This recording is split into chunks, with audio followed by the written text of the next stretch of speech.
Kaune Europos prospektu lėkęs automobilis Volvo mirtinai sužalojo 71 kaunietę. Moteris bandė pereiti pėstiesiems skirtą perėją, tačiau buvo parblokšta ir žuvo iš karto. Nelaimėlės kūnas skriejo maždaug 30 metrų. Avariją matę liudininkai teigia, esą vairuotojas ir jo kompanija, maždaug 3 kartų važiavę asmenys, ne tik akivaizdžiai viršijo leistiną greitį, bet panašu buvo neblaivus.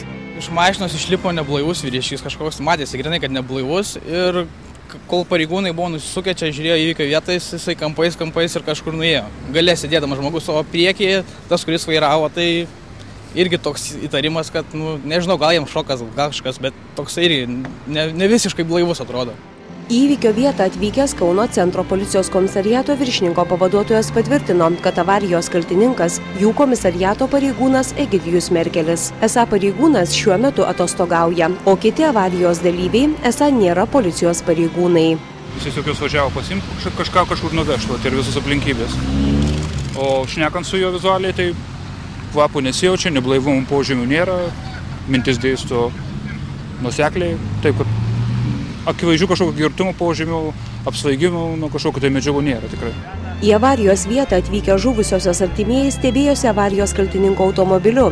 Esą mašina akivaizdu leistinus normatyvus viršijančiais tamsintais stiklais.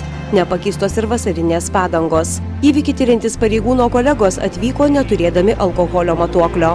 Ar pareigūnas buvo blaivus, esą bus atsakyta paėmus jo kraujo mėginį. Reporterė Edita Norkienė, Kaunas.